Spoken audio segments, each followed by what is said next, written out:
नमस्कार दोस्तों, कैसे हैं आप लोग। उम्मीद करता हूं कि आप लोग बहुत ही अच्छे होंगे। अब हम बढ़ते हैं अपने अगले प्रश्न की ओर। क्वेश्चन कह रहा है इफ कॉस ए इक्वल 7/8, मतलब कह रहा है यदि कॉस ए बराबर 7/8 है, देन तब कह रहा है फाइंड द वैल्यू ऑफ। तो हमको किसकी वैल्यू फाइंड करनी है? पहली वैल्यू हमको फाइंड करनी है 1 प्लस साइन थीटा, ब्रैकेट फिर कह रहा है 1 माइनस साइन थीटा, अपान में कह रहा है 1 प्लस कॉस थीटा, एक ब्रैकेट में, फिर कह रहा है इंटू कह रहा है 1 माइनस कॉस थीटा, ये हमारा दूसरे ब्रैकेट में है। और ये दूसरी वैल्यू हमको फाइंड करनी है, ये वैल्यू फाइंड हमको करनी है कि कॉट स्क्वायर थीटा, हमको ये वैल्यू निकालनी है। तो हमको जैसे कि कॉस ए हमको दे रखा 7/8, हमको ये दे रखा है, तो इससे हम क्या करते हैं, देखिए जैसे हमको यहाँ पर कॉस ए दे रखा है तो कितना है 7/8 हमको यहाँ पर गिवन है। अच्छा, कॉस थीटा होता क्या है? ये आपका होता है बेस अपान का हाइपोटेनस होता है। ठीक है, अब इसको हिंदी में क्या बोलते हैं? इसी को हम बोलेंगे आधार बटे, इसको आधार बटे, इसको हम क्या बोलेंगे? इसको हम कर्ण बोलेंगे। तो अगर देखो बच्चों, अगर हम यहाँ पर एक राइट एंगल ट्रायंगल ड्रॉ कर लेते हैं ऐसे ही, ठीक है, तो क्या हो जाएगा, इसमें मान लेते हम एक आपका राइट एंगल ट्रायंगल में एक आपका 90 डिग्री एंगल होता है, तो मान लेते हैं वो आपका बी हो जाएगा, ये आपका ए हो जाएगा, और इधर हम क्या मान लेते हैं, एक हम एंगल को सी मान लेते हैं। अब देखिए बच्चों, हमने ये वाला एंगल अगर ए माना है, ठीक है, हमने क्या किया है, हमने कहा ये वाला एंगल ए माना है, और हम मानते हैं कि एंगल ए जो आपका है ना, इसी को ही क्या मान लेते हैं, इसी को हम थीटा मानते हैं। तो यहाँ पर क्या हो जाएगा, कॉस थीटा बराबर 7/8 इक्वल कितना हो जाएगा, बेस अपान का ये हाइपोटेनस हो जाएगा। इसी को हम क्या बोलते हैं, आधार बटे, इसको हम क्या बोलेंगे, इसी को हम यहाँ पर कर्ण बोल देंगे। अब देखिए, हमने अगर एंगल ए को थीटा माना है, ठीक है, तो थीटा के सामने की भुजा क्या हो जाएगी, इसे हम बोलते हैं परपेंडिकुलर बोलते हैं, और इसी को हिंदी में क्या बोलते हैं, इसी को हम लंब बोलते हैं। ए बी आपका क्या हो जाएगा, ये आपका आधार हो जाएगा, इंग्लिश में इसको क्या बोलते हैं, इसी को ही बेस बोलते हैं। और राइट एंगल ट्रायंगल में सबसे बड़ी वजह जो होती है कर्ण, उसी को क्या सबसे कर्ण बोलते हैं, तो आपका हो जाएगा ये कर्ण हो जाएगा। और इंग्लिश में कैसे क्या बोलते हैं, इसको हाइपोटेनस बोलते हैं। ठीक है, इसको हम शॉर्ट फॉर्म में लिखते हैं। अब देखिए, हमको अगर यहाँ देखेंगे तो हमको बी, यहाँ बेस कितना आ रहा है, हमारा ए बी बेस आ रहा है, तो जाएगा ए बी अपान का ये कर्ण कितना आपका हो जाएगा, कर्ण आपका ए सी हो जाएगा, तो कितना हो जाएगा, ये आपका ए सी हो जाएगा। अब देखिए इधर, यहाँ से कंपेयर करेंगे तो ए बी की वैल्यू कितनी आ जाएगी, यहाँ से आ जाएगी ए बी की वैल्यू हमको मिल जाएगी, हमको 7 मिल जाएगा। ठीक है, और अगर हम ए सी की वैल्यू निकालना चाहेंगे तो ये आपका सेंटीमीटर में आ जाएगा। ठीक है बच्चों, अगर हम ए सी निकालेंगे तो कितना जाएगा आपका, ये आपका 8 सेंटीमीटर ये आपका आ जाएगा।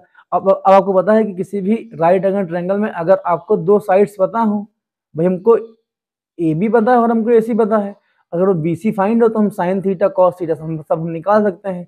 उसके लिए क्या करेंगे, हम पाइथागोरस थ्योरम का यूज करेंगे। तो पाइथागोरस थ्योरम क्या होती है,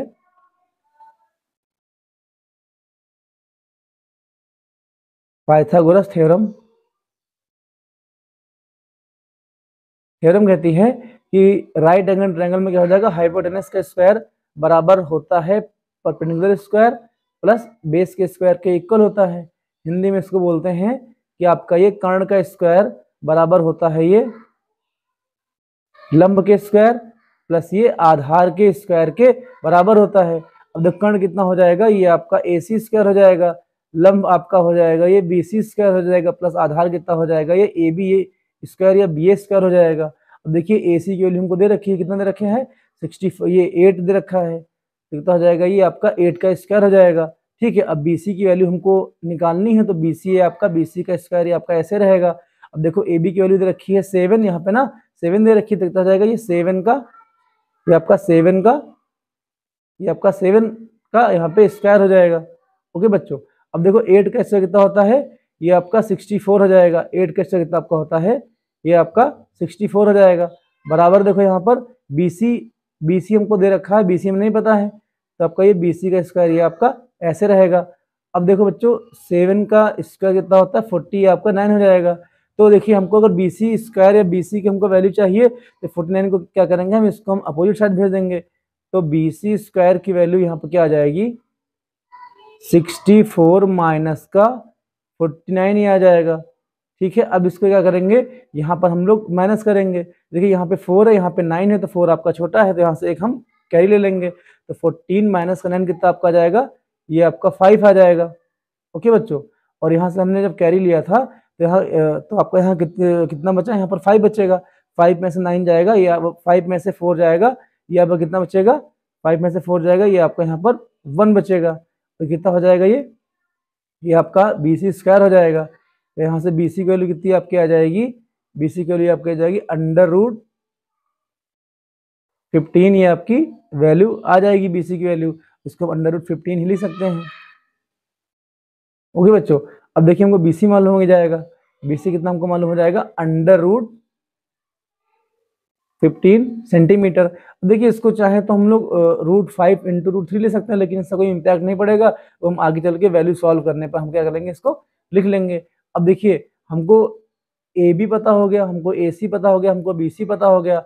हमको पहला क्या निकालना है, 1 plus sine theta 1 minus sine theta upon में क्या हो जाएगा, 1 plus cos theta 1 minus cos theta. हमको इसकी वैल्यू निकालनी है, तो इसको हम यहाँ क्या करेंगे, लिख लेंगे 1 प्लस साइन थीटा, फिर 1 माइनस का साइन थीटा अपान में क्या हो जाएगा, 1 प्लस का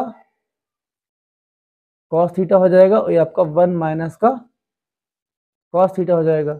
अब देखिए बच्चों, अगर हम थोड़ा सा कुछ फॉर्मूले की बात करते हैं, तो ये A प्लस बी और A माइनस बी के फॉर्म में लग रहा है। तो फॉर्मूला होता क्या है, यहाँ देखो तो क्या होता है,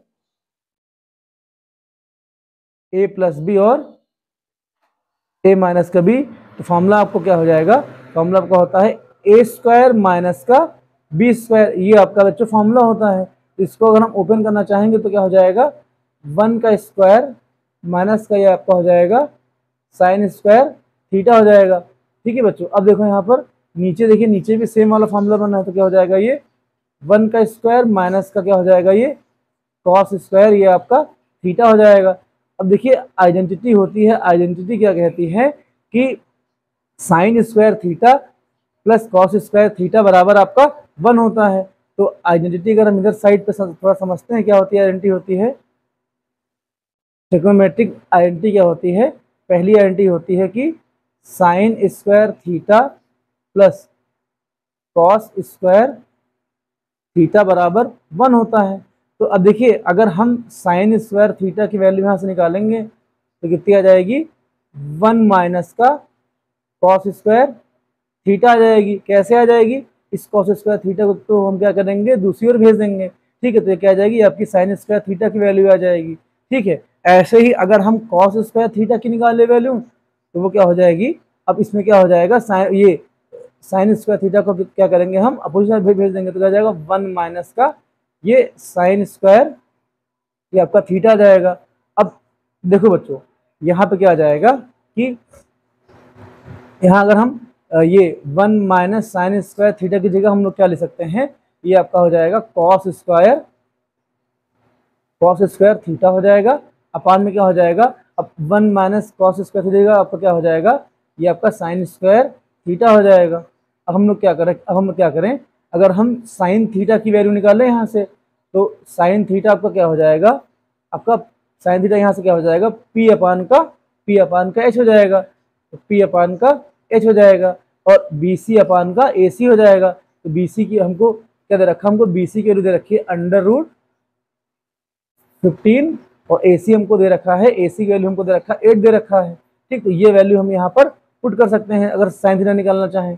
ऐसे ही अगर हम कॉस थीटा निकालना चाहें तो कॉस थीटा आपको क्या आ जाएगा, B अपान का बेस अपान का ये हाइपोटेनस हो जाएगा, और ये साइन थीटा आपका लंब बटे कड़ होता है। ठीक है, तो ये अब कॉस थीटा आपको क्या हो जाएगा, B अपान का H आ जाएगा, बेस अपान का हाइपोटेनस हो जाएगा। तो बेस हमको कितना मिल जाएगा, ये हमको AB मिल जाएगा। तो AB मतलब कितना हो जाएगा, ये आपका हो जाएगा 7 हो जाएगा, और AC कितना हो जाएगा, ये आपका 8 हो जाएगा। अब देखो कॉस स्क्वायर थीटा अपन साइन स्क्वायर थीटा की वैल्यू यहाँ पर हम पुट कर देंगे, तो कितना जाएगा, कॉस थीटा हमको निकला 7 अपान का 8, तो कितना जाएगा, ये आपका 7 का स्क्वायर अपान 8 का स्क्वायर। फिर बड़ा वाला क्या करेंगे, हम लोग फ्रैक्शन लगा देंगे। ठीक है, फिर अब देखिए अगर हम यहाँ से साइन थीटा की निकालें वैल्यू तो क्या आ जाएगा, साइन थीटा यहाँ निकला है √15/8 निकला है। ठीक है बच्चों, तो यहाँ क्या आ जाएगा, अब देखो √15/8 का स्क्वायर करोगे तो यहाँ क्या आ जाएगा 5, देखो 15 का जब स्क्वायर करोगे तो आपका 15 रहेगा। ठीक है, और 8 का स्क्वायर करोगे तो आपका आ जाएगा ये आपका 8 स्क्वायर, ये आपका ऐसे रहेगा। ठीक, ऐसे रहेगा। अभी चाहो तो यहाँ पर आप √15 का यहाँ पर आप स्क्वायर ले सकते हो। अब देखो बच्चों, ये आपने पढ़ा होगा कि अगर a अपान का b लिखा हो, ठीक, अपान का c अपान का ये अगर b लिखा हो तो ये b से b आपका कट जाता है। तो देखो क्या हो जाएगा, ये आपका 8 स्क्वायर से आपका 8 स्क्वायर कट जाएगा। तो हमारा यहाँ कितना बचेगा, यहाँ पर ये हमारा बच जाएगा 7 का स्क्वायर कितना आपका आ जाएगा, ये आपका 49 आ जाएगा। और √15 का स्क्वायर कितना आपका आ जाएगा, ये आपका 15 आ जाएगा। ठीक है बच्चों, अब देखो ये इसके आगे तो ये सॉल्व हो नहीं रहा है, तो क्या हो जाएगी, ये हमारी पहली वैल्यू, ये आपकी पहली वैल्यू आ जाएगी। ठीक है बच्चों, अगर हम इसके बाद अगर हम बात करें, हम कॉट स्क्वायर थीटा की बात करें तो फॉर्मूला होता है कॉट थीटा का फॉर्मूला होता है कॉस थीटा अपान का ये साइन थीटा, ये आपका फॉर्मूला होता है। तो अगर यहाँ पे स्क्वायर लगा है तो क्या हो जाएगा, यहाँ पर भी आपका ये स्क्वायर हो जाएगा। तो दोस्तों अभी हमने इसकी ही वैल्यू यहाँ पर सॉल्व करी है, तो आपका आंसर यहाँ पे कितना आपका आंसर आ जाएगा 49 ये आपका 15 आ जाएगा। कहने मतलब है दोनों का आंसर आपका सेम ही रहेगा। ठीक है दोस्तों, उम्मीद करते हैं कि ये क्वेश्चन आपको समझ में आया होगा। इस वीडियो को आप एक बार और देखेंगे तो आपको एक क्वेश्चन समझ में आ जाएगा। धन्यवाद दोस्तों।